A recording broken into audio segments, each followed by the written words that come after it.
रमेश की किराने की दुकान थी जो बाजार के एक कोने में स्थित थी।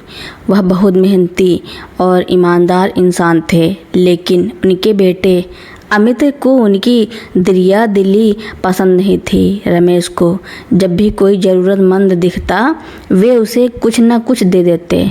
पापा, आप क्यों इन भिखारियों को मुफ्त का सामान देते हैं? ये सब आलसी और कामचोर होते हैं, अमित अक्सर कहता। रमेश मुस्कुरा कर कहते, बेटा, किसी का पेट भरने से हमारी दुकान खाली नहीं हो जाएगी, बल्कि ईश्वर उसे और भर देता है। अमित अपने पिता की बात कभी नहीं समझता था। उसकी नज़र में व्यापार सिर्फ लाभ कमाने के लिए था, दया और धर्म के लिए नहीं। एक दिन एक बूढ़ी महिला जिसका नाम सावित्री था उनकी दुकान पर आई। उसके कपड़े फटे थे और चेहरा थका हुआ था। उसने रमेश से थोड़ी चीनी और चावल मांगे। रमेश ने एक थैले में 1 किलो चावल और आधा किलो चीनी डाल दी और साथ में थोड़ी दाल भी रख दी। यह देखकर अमित का गुस्सा आ गया। पापा, यह क्या है? आप इन्हें इतनी ज़्यादा चीज़ें क्यों दे रहे हैं? रमेश ने अपने बेटे को शांत रहने का इशारा किया और सावित्री को सम्मान से वह थैला दिया। सावित्री ने आंखों में आंसू लिए, रमेश को ढेरों आशीर्वाद दिए और चली गईं। अमित ने चिढ़कर कहा, पापा, यह सब बेकार है। इन लोगों के आशीर्वाद से कुछ नहीं होता। ऐसे ही देते रहे तो एक दिन दिवालिया हो जाएगा। रमेश ने धैर्यपूर्वक समझाया, बेटा, ये आशीर्वाद ही हमारी पूंजी हैं। हमें नहीं पता कि किसके दिल से निकली दुआ कब हमारे काम आ जाए। समय बीतता गया। अमित की शादी हो गई और उसका एक बेटा हुआ जिसका नाम रोहन था। रोहन अपने दादा रमेश से बहुत प्यार करता था, लेकिन अपने पिता अमित के विचारों से असहमत था। एक बार रोहन दुकान पर था और एक छोटा बच्चा आया और खाने के लिए कुछ मांगा। रोहन ने उसे बिस्कुट का पैकेट और एक चॉकलेट दी। अमित ने जब यह देखा तो उसने रोहन को बहुत डांटा, तुम भी अपने दादा की तरह बने रहो, बेकार में चीज़ें बर्बाद कर रहे हो। रोहन उदास हो गया, लेकिन उसके दिल में तय कर लिया कि वह अपने दादा की तरह दयालु बनेगा। एक दिन रमेश अपने पोते रोहन को लेकर बाजार गए थे। अचानक एक तेज रफ्तार कार उनकी ओर बढ़ी। रमेश ने देखा कि कार रोहन की ओर आ रही है। बिना कुछ सोचे उन्होंने रोहन को एक तरफ ढकेल दिया और खुद कार से टकरा गए। रोहन सुरक्षित था, लेकिन रमेश गंभीर रूप से घायल हो गए। उन्हें तुरंत अस्पताल ले जाया गया। अमित और उनकी पत्नी नेहा भागकर अस्पताल पहुंचे। डॉक्टर ने बताया कि रमेश जी की हालत बहुत गंभीर है और उन्हें तुरंत ऑपरेशन की ज़रूरत है। अमित की आंखें भर आईं। वह अपने पिता से इतना नाराज़ था, पर उनके लिए उसके मन में बहुत प्यार था। अस्पताल के बाहर अमित और नेहा परेशान होकर बैठे थे। तभी एक बूढ़ी औरत आई और उसने अमित से पूछा, बेटा, तुम यहाँ क्यों बैठे हो? सब ठीक तो है? अमित ने सिर उठाकर देखा तो वह बूढ़ी औरत कोई और नहीं बल्कि वही सावित्री थी जिसे रमेश ने चावल, दाल और चीनी दी थी। अमित ने उसे सारी बात बताई। सावित्री का दिल भर आया। रमेश बाबू, वह तो देवता हैं। आज उन्हीं की वजह से मेरा पेट भरता है। मैं उनके लिए दुआ करती हूँ। यह कहकर वह अस्पताल के बाहर मंदिर में जाकर रमेश के लिए प्रार्थना करने लगी। कुछ देर बाद एक और आदमी आया जिसे रमेश ने एक बार मुसीबत में पैसे देकर मदद की थी। उसने भी रमेश के लिए दुआएं मांगी। ऐसे ही एक एक करके कई लोग आए जिनकी रमेश ने कभी न कभी मदद की थी। सभी उनके लिए प्रार्थना कर रहे थे। अमित को यह सब देखकर बहुत शर्मिंदगी महसूस हुई।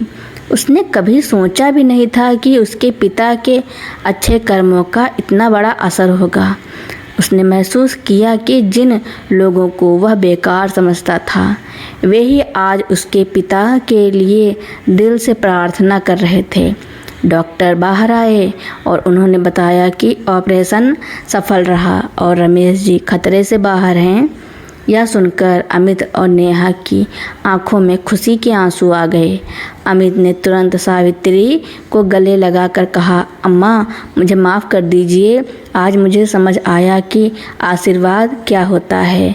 आप सब लोगों की दुआओं ने ही आज मेरे पिताजी को बचाया है।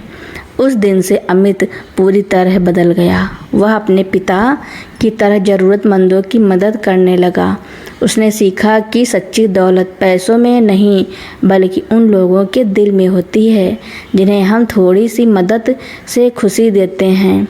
अमित को एहसास हुआ कि जीवन में कमाई सिर्फ पैसों की नहीं होती बल्कि अच्छे कर्मों और लोगों के दिलों में जगह बनाने की होती है। उसके पिता की सिखाई हुई बातें, अच्छे कर्म का फल हमेशा अच्छा होता है, आज उसे सही मायने में समझ आ गई। राजेंद्र बाबू और सुमित की कहानी से मिली सीख कि अच्छे कर्मों का फल हमेशा अच्छा होता है। एक दिन रमेश अपने पोते रोहन को लेकर बाजार गए थे। अचानक एक तेज रफ्तार कार उनकी ओर बढ़ी। रमेश ने देखा कि कार रोहन की ओर आ रही है। बिना कुछ सोचे उन्होंने रोहन को एक तरफ ढकेल दिया और खुद कार से टकरा गए। रोहन सुरक्षित था लेकिन रमेश गंभीर रूप से घायल हो गए। उन्हें तुरंत अस्पताल ले जाया गया। अमित और उसकी पत्नी नेहा भागकर अस्पताल पहुंचे। डॉक्टर ने बताया कि रमेश जी की हालत बहुत गंभीर है और उन्हें तुरंत ऑपरेशन की ज़रूरत है। अमित की आंखें भर आईं। वह अपने पिता से इतना नाराज़ था पर उनके लिए उनके मन में बहुत प्यार था। अस्पताल के बाहर अमित और नेहा परेशान होकर बैठे थे। तभी एक बूढ़ी औरत आई और उसने अमित से पूछा, बेटा तुम यहाँ क्यों बैठे हो, सब ठीक तो है?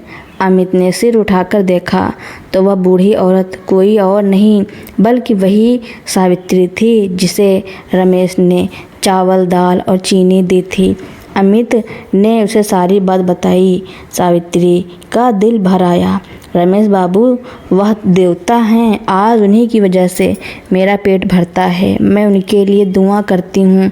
यह कहकर वह अस्पताल के बाहर मंदिर में जाकर रमेश के लिए प्रार्थना करने लगी। कुछ देर बाद एक और आदमी आया जिसे रमेश ने एक बार मुसीबत में पैसे देकर मदद की थी। उसने भी रमेश के लिए दुआएं मांगी। ऐसे ही एक एक करके कई लोग आए जिनकी रमेश ने कभी न कभी मदद की थी। सभी उनके लिए प्रार्थना कर रहे थे। अमित को यह सब देखकर बहुत शर्मिंदगी महसूस हुई। उसने कभी सोचा भी नहीं था कि उसके पिता के अच्छे कर्मों का इतना बड़ा असर होगा। उसने महसूस किया कि जिन लोगों को वह बेकार समझता था वे ही आज उसके पिता के लिए दिल से प्रार्थना कर रहे हैं। डॉक्टर साहब बाहर आए और उन्होंने बताया कि ऑपरेशन सफल रहा और रमेश जी खतरे से बाहर हैं। यह सुनकर अमित और नेहा की आंखों में आंसू आ गए। अमित ने तुरंत सावित्री को गले लगाकर कहा, अम्मा मुझे माफ़ कर दीजिए, आज मुझे समझ आया कि आशीर्वाद क्या होता है। आप सब लोगों की दुआओं ने ही आज मेरे पिता जी को बचाया है। उस दिन से अमित पूरी तरह बदल गया। वह अपने पिता की तरह ज़रूरतमंदों की मदद करने लगा। उसने सीखा कि सच्ची दौलत पैसों में नहीं बल्कि उन लोगों के दिल में होती है जिन्हें हम थोड़ी सी मदद से खुशी देते हैं। अमित को एहसास हुआ कि जीवन में कमाई सिर्फ पैसों की नहीं होती बल्कि अच्छे कर्मों और लोगों के दिलों में जगह बनाने की होती है। उसके पिता की सिखाई हुई बातें, अच्छे कर्म का फल हमेशा अच्छा होता है, आज उसे सही मायने में समझ आ गई। अमित के जीवन में एक बड़ा बदलाव आया। उसने अपने पिता की तरह ज़रूरतमंदों की मदद करना शुरू कर दिया। उसकी पत्नी नेहा भी उसके इस बदलाव से बहुत खुश थी। एक दिन वे अपनी दुकान पर बैठे थे, तभी एक परिवार आया। उन्होंने बताया कि उनकी बच्ची बहुत बीमार है और उनके पास इलाज के लिए पैसे नहीं हैं। अमित ने बिना कुछ सोचे उनकी मदद की और अपनी माँ के गहने बेचकर उन्हें पैसे दिए। अमित के पिता रमेश ने जब यह देखा तो उनकी आंखों में खुशी के आंसू आ गए।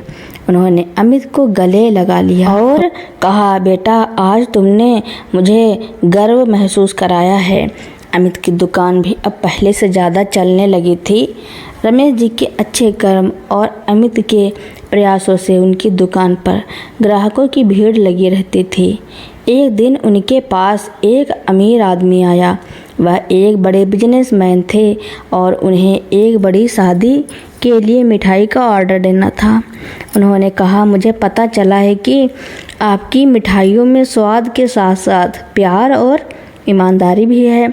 मैं अपनी बेटी की शादी के लिए आपसे मिठाई लेना चाहता हूँ। अमित ने तुरंत हामी भर दी। ऑर्डर बहुत बड़ा था और उन्हें कई दिनों तक काम करना पड़ा।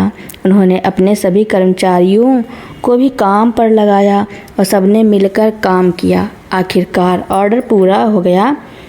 अमित ने भी मिठाइयाँ पैक की और समय पर ऑर्डर पहुँचाया। शादी वाले दिन बिजनेसमैन अमित के पास आए और कहा, आपकी मिठाइयों ने मेरी बेटी की शादी में 4 चांद लगा दिए।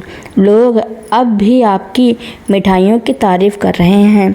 अमित ने मुस्कुराते हुए कहा, यह सब आपके प्यार और आशीर्वाद का ही फल है। बिजनेसमैन ने अमित की ईमानदारी और मेहनत से प्रभावित होकर उसे अपनी कंपनी में एक बड़ा पद देने का प्रस्ताव रखा। अमित ने इस अवसर को स्वीकार कर लिया और अपनी दुकान का काम भी जारी रखा। वह अपने पिता की दुकान को एक ब्रांड बनाना चाहता था। एक दिन अमित को अपनी कंपनी के काम से विदेश जाना पड़ा। वह अपनी पत्नी नेहा और बेटे रोहन के साथ विदेश चला गया। रमेश जी अकेले रह गए, लेकिन वह बहुत खुश थे क्योंकि उनका बेटा सफल हो रहा था। रमेश जी अपने पुराने दिन याद किए और मुस्कुराए। उन्हें अपने बेटे पर गर्व था और उन्हें विश्वास था कि अमित उनके अच्छे कर्मों को आगे बढ़ाएगा। अमित विदेश में भी अपनी दरिया दिली के लिए जाना जाता था। एक दिन उसने अपने एक सहकर्मी की मदद की जो बहुत मुसीबत में था। अमित ने उसे पैसे दिए और उसे समझाया कि जीवन में ईमानदारी और अच्छे कर्मों का बहुत महत्व है। उसके सहकर्मी ने उसकी मदद के लिए बहुत आभार व्यक्त किया। कुछ सालों बाद अमित और उसका परिवार वापस भारत आ गया। अमित ने अपनी दुकान को एक बड़ा ब्रांड बना दिया था और उसके पिता का नाम भी प्रसिद्ध हो गया था। अमित ने अपने पिता से कहा, पापा, आप सही कहते थे, अच्छे कर्मों का फल हमेशा अच्छा होता है। आज मैं जो कुछ भी हूँ वह सब आपकी वजह से ही है।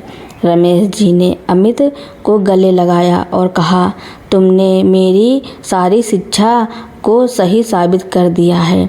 अमित ने अपनी दुकान के बाहर एक बोर्ड लगाया जिस पर लिखा था, ईमानदारी हमारी पूंजी है और आशीर्वाद हमारा धर्म। अमित ने अब तय कर लिया था कि वह अपने पिता की विरासत को आगे बढ़ाएगा। वह हर ज़रूरतमंद की मदद करता था और लोगों को भी यही सिखाता था। अमित का बेटा रोहन भी अपने पिता की तरह बहुत दयालु और ईमानदार बन गया था। वह भी हर किसी की मदद करने के लिए हमेशा तैयार रहता था। रमेश जी की दुकान अब एक प्रतिष्ठित ब्रांड बन चुकी थी जिसका नाम न सिर्फ शहर में बल्कि पूरे देश में सम्मान से लिया जाता था। रमेश और अमित दोनों ही इस सफलता से संतुष्ट थे, लेकिन उनका असली गौरव था रोहन जो अब एक समझदार और दयालु नौजवान बन चुका था। अपने दादा और पिता की विरासत को आगे बढ़ा रहा था। उसने व्यापार के आधुनिक तरीकों को तो अपनाया, लेकिन अपने परिवार के सिद्धांतों को कभी नहीं भूला। ईमानदारी, ग्राहकों के प्रति सम्मान और ज़रूरतमंदों की मदद, ये सब उसके व्यवसाय के मूल मंत्र थे। सब कुछ अच्छा चल रहा था। तभी बाजार में एक बड़ी अंतर्राष्ट्रीय कंपनी ने प्रवेश किया। उनके पास असीमित पूंजी थी और वे रमेश के ब्रांड को टक्कर देने के लिए तैयार थे। उन्होंने रोहन की दुकान के ठीक सामने एक भव्य शोरूम खोला और बाजार में घटिया उत्पाद कम दामों पर बेचना शुरू कर दिया। वे ग्राहक को अपनी ओर आकर्षित करने के लिए भ्रामक विज्ञापन और झूठी स्कीमों का सहारा लेने लगे। रोहन ने अपनी गुणवत्ता से समझौता करने से इनकार कर दिया। पापा दादा जी ने हमें सिखाया है कि ग्राहकों का विश्वास हमारी सबसे बड़ी पूंजी है। मैं मुनाफे के लिए अपनी क्वालिटी को कम नहीं कर सकता, उसने अमित से कहा। अमित ने गर्व से अपने बेटे की बात का समर्थन किया, लेकिन नई कंपनी की चाल कामयाब हो रही थी। ग्राहक कम दाम और आकर्षक ऑफर देखकर उधर चले गए। रोहन की दुकान पर ग्राहकों की भीड़ कम होने लगी थी और बिक्री भी तेजी से गिर रही थी। रोहन चिंतित था। उसने रमेश और अमित से सलाह ली। हमें क्या करना चाहिए? हमारी पूरी मेहनत खतरे में है, उसने कहा। रमेश मुस्कुराए और बोले, बेटा, जब भी मुश्किलें आएं, अपने कर्मों पर विश्वास रखो। हमने कभी किसी का बुरा नहीं किया, तो भगवान हमारा बुरा कैसे होने देंगे? एक शाम रोहन दुकान के बाहर उदास बैठा था। तभी एक बुजुर्ग व्यक्ति उसके पास आए। उनके चेहरे पर एक जानी पहचानी मुस्कान थी। बेटा, तुम रमेश जी के पोते हो ना? उन्होंने पूछा। रोहन ने हाँ में सिर हिलाया। तुम्हारे दादाजी बहुत नेक इंसान हैं। एक बार जब मैं मुसीबत में था तब उन्होंने बिना कुछ पूछे मेरी मदद की थी। उन्होंने मुझे एक नई जिंदगी दी। रोहन ने उस व्यक्ति को ध्यान से देखा। वह वही आदमी था जिसकी रमेश ने सालों पहले मदद की थी। मेरा नाम सुरेश है, उन्होंने कहा।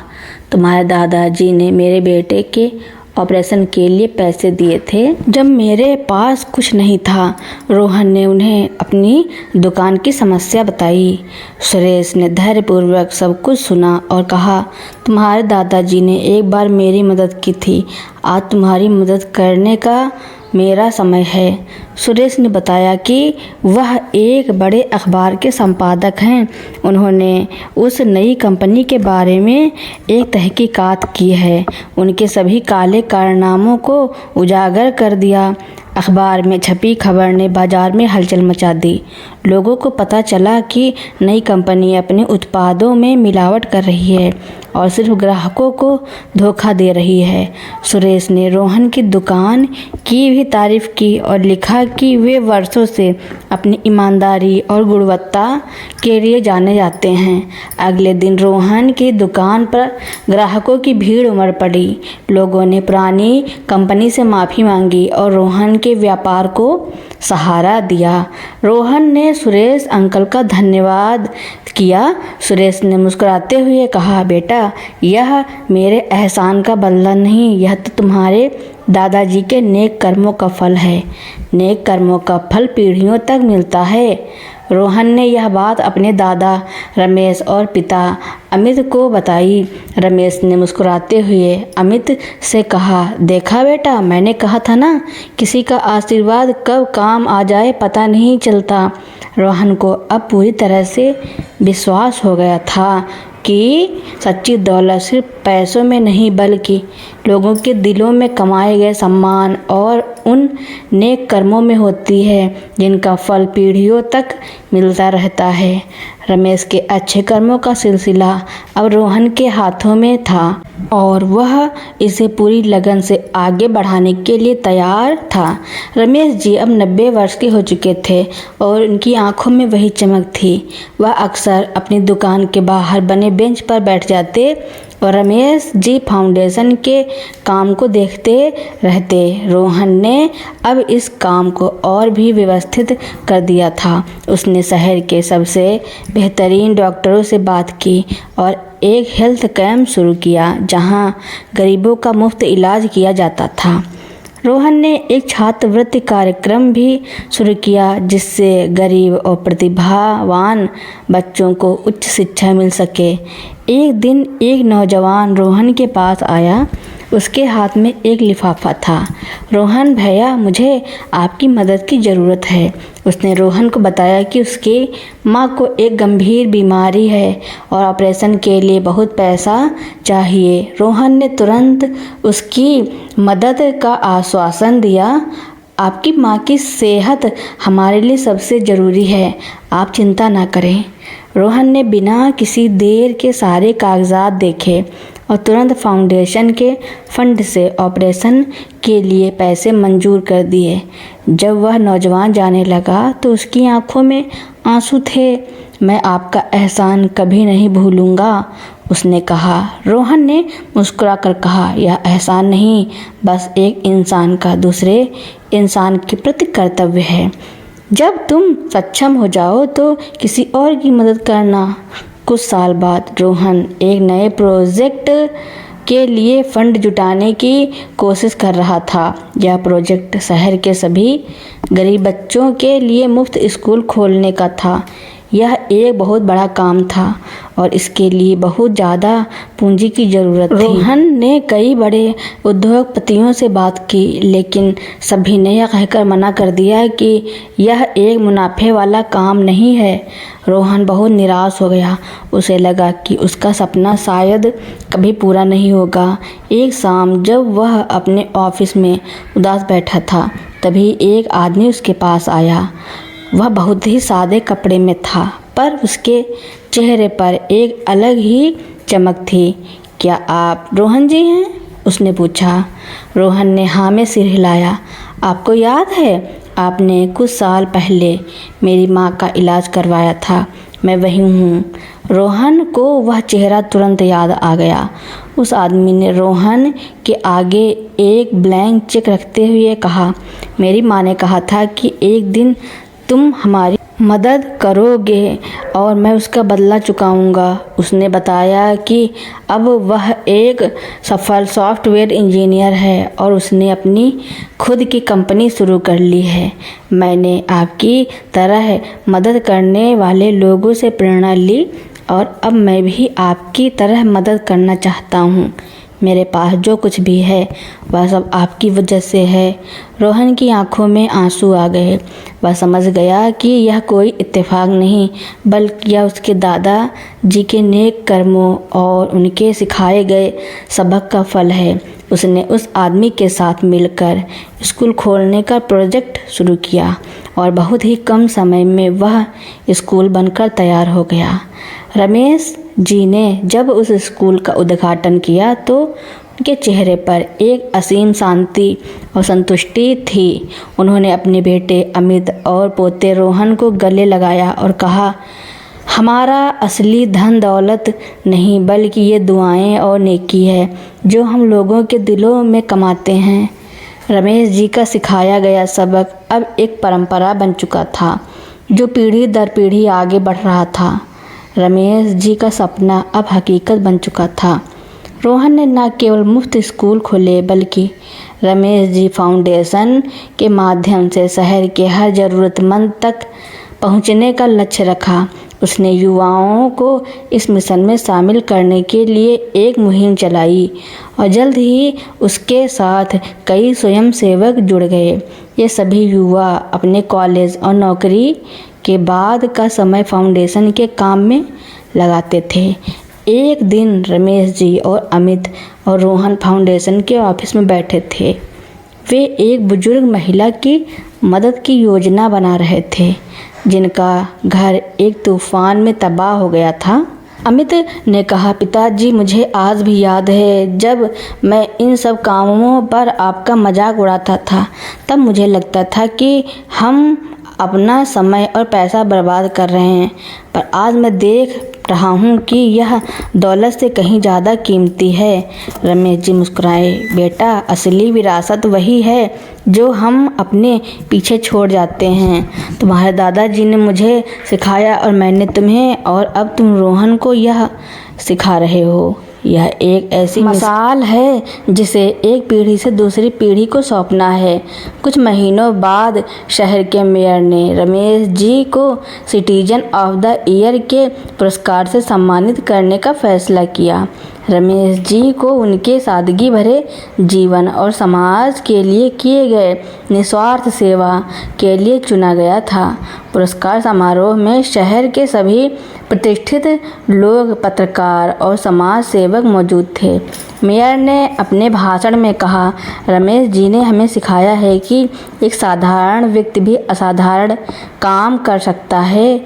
उनकी एक छोटी सी किराने की दुकान जो आज एक बड़ा ब्रांड बन चुकी है, उनकी ईमानदारी और दयालुता का प्रतीक है। उन्होंने न केवल अपने परिवार को सफल बनाया बल्कि अपनी नेक कमाई से हजारों लोगों की मदद भी की। जब रमेश जी मंच पर आए तो उन्होंने कहा, यह सम्मान सिर्फ मेरा नहीं, यह मेरे पिताजी का है जिन्होंने मुझे ईमानदारी और नेकी का पाठ पढ़ाया। यह मेरे बेटे अमित का है जिसने मेरी विरासत को समझा और आगे बढ़ाया। और यह मेरे पोते रोहन का है जिसने इस काम को एक नई पहचान दी।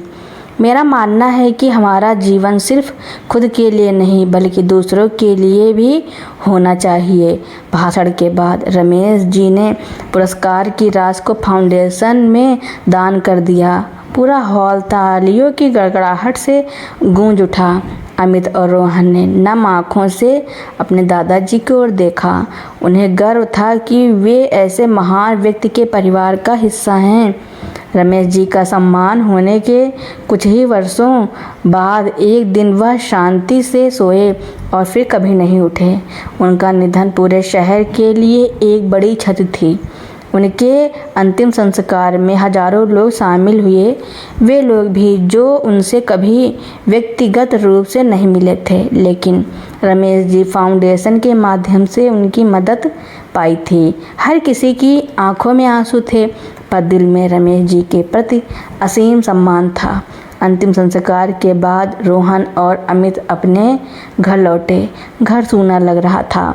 रमेश जी की कुर्सी खाली थी जिस पर बैठकर वह रोज शाम को फाउंडेशन के काम के बारे में पूछते थे। अमित अपनी भावनाओं को रोक नहीं पाया और रो पड़ा। पापा चले गए रोहन, अब हमें कौन राह दिखाएगा? रोहन ने अपने पिता के कंधे पर हाथ रखा। पिताजी, दादाजी कहीं नहीं गए हैं। वह हमारे हर काम में, हर सोच में, हर उस व्यक्ति की दुआ में हैं जिसकी हमने मदद की है।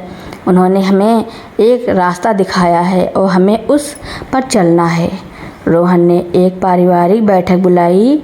इसमें उसकी पत्नी अमित और नेहा भी शामिल थे। मैंने सोचा है कि हम दादाजी की जयंती पर ईमानदारी और सेवा का एक वार्षिक पुरस्कार शुरू करेंगे। यह उन लोगों को दिया जाएगा जो निस्वार्थ भाव से समाज की सेवा करते हैं। यह हमारी तरफ से दादाजी को सच्ची श्रद्धांजलि होगी। अमित और नेहा ने इस विचार पर पूरा समर्थन किया। रोहन की पत्नी ने भी कहा, हमें बच्चों को भी इस विरासत से जोड़ना चाहिए। उन्हें यह बताना चाहिए कि हमारे परिवार की असली पहचान क्या है। रोहन का बेटा, जिसका नाम उसने रमेश जी के नाम पर रखा था, अब 7 साल का हो चुका था।